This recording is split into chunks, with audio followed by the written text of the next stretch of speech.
সচিবালয় এলাকায় রাত ৯টার দিকে শিক্ষার্থীদের সাথে সংঘর্ষ বাধে আনসার সদস্যদের। এতে ধাওয়া পাল্টার এক পর্যায়ে পিছু হটতে বাধ্য হয় আনসার সদস্যরা। এ ঘটনায় আহত হন মেহেদী হাসান। তার শরীরের বিভিন্ন জায়গায় আঘাতের চিহ্ন।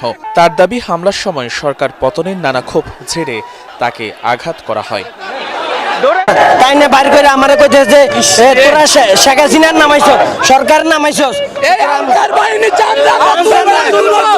চাকুরি জাতীয়করণের দাবিতে সারা দেশ থেকে আসা আনসার সদস্যরা অবস্থান নেন দেশের প্রশাসনিক কেন্দ্রবিন্দু সচিবালয়ের প্রধান গেটের সামনে। এ সময় সচিবালয়ের সব গেট বন্ধ করে বিক্ষোভ শুরু করেন তারা। তাদের দাবি মেনে নেয়ার আশ্বাস দেয়া হলেও শিক্ষার্থীদের সাথে সংঘাতে জড়ায় আনসাররা। কেন এই সংঘাত, সে প্রশ্নের উত্তর জানতে সচিবালয়ের সামনে থেকে পুলিশের প্রিজন ভ্যানে নিয়ে যাওয়া কজন আনসারের কাছে জানতে চাওয়া হয় কিভাবে হামলার ঘটনা ঘটে। তাদের দাবি, দুষ্কৃতিকারীরা হামলার ঘটনা ঘটিয়েছে যাদেরকে তারা চিনেনি না।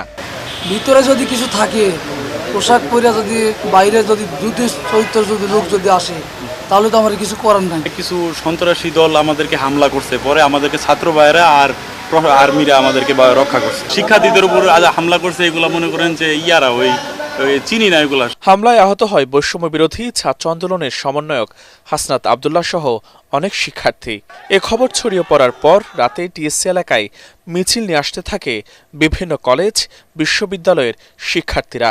সচিবালয়ে যাই আমরা এটা মীমাংসা করি, কিন্তু এই মুহূর্তে দেখা গেল এক গ্রুপ আমাদের ছাত্র ভাইদের উপর অতর্কিতভাবে হামলা চালাইলো। ছাত্র সমাজের পক্ষ থেকে তাদের সর্বোচ্চ শাস্তি চায়। এ ঘটনার পর দোষীদের গ্রেফতার সহ ৩ দফা দাবি জানায় সমন্বয়করা।